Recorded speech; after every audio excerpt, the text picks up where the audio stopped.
According to the latest U.S. Census, less than 1% of American households are headed by a same-sex couple. You heard that right.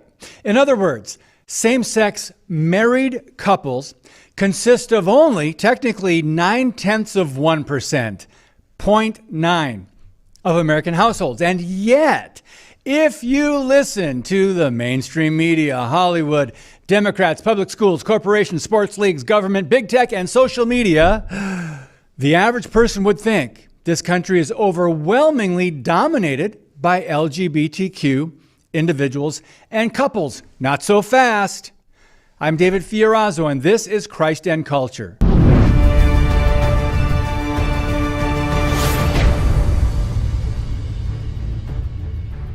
Several years ago, I saw a man on the street interview, and most people that responded seemed to think between 20 and 40% of the entire population in the U.S. was gay. Seriously. Now, that spoke volumes about who and what is influencing the culture. Tragically, it's not the church, it's not Christians. Now, we are now at the point that we're seeing what's known as queer all year. It's not just June, Pride Month, which is the purposeful saturation of culture with all things LGBTQ. The truth is there were about 1.2 million same-sex households, same-sex couple households in the U.S. in 2021, according to the recently released Census Bureau data. That's all. The population of America, 330 million or something like that? We're talking about 1.2 million. One of the major change agents has been government, the home of most federal employees and politicians. The District of Columbia, not surprisingly, exceeded all states for the highest percentage of same-sex couple households, 2.5%. CNS News points out that though Washington, D.C. leads the way, none of the 50 states had a number of same-sex couple households that accounted for more than 1.4% of their total. That was Hawaii, by the way, 1.4. The average is under 1%. It's also interesting that roughly 710,000 of the same-sex couple households were married and about 500,000 were unmarried. Whoa, wait a minute. Why aren't the numbers, the homosexual marriage numbers, much, much higher? You know why.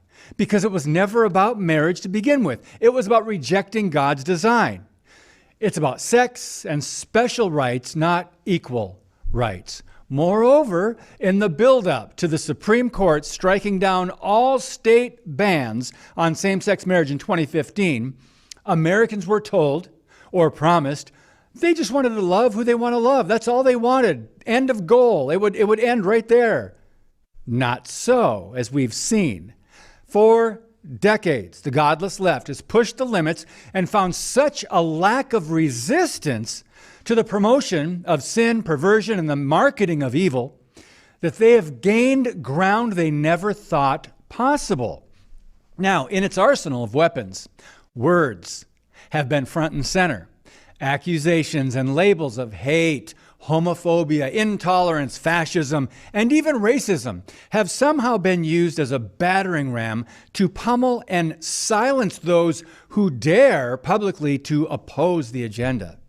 Now, few are allowed to disagree about or oppose LGBTQ ideology or refute propaganda presented as fact.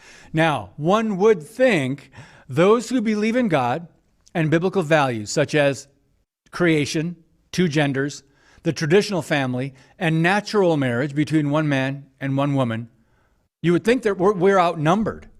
Again, not even remotely the case. And yet, here we are. The radical left has been lustfully lobbying, pridefully parading, infecting legislation, and infringing on religious freedom, spreading its poison nationwide. The Washington Stand's Ben Johnson believes, quote, one of the most pervasive lies insists that Americans support same-sex marriage by ever-increasing margins. end quote. He refers to the lifestyles of those in gay relationships and notes, by their own admission, that the average gay couple begins having sex with other people within an average of 5 to 6 years. Johnson adds, as decades of polls show, virtually all Americans do not respect any marriage, or marriages built on a foundation of perpetual mutual adultery. Why not simply remain single? Indeed, 9 out of 10 Americans still find any single instance of adultery morally wrong. Legislation compelling American people to respect such marriages simply seeks to shut down opposition. Now, he's referring to the Respect for Marriage Act, which the Senate voted on this week, which would repeal and replace the Defense of Marriage Act and solidify same-sex unions. The Democrats' new bill does not protect religious liberties. Truly, we've been warned.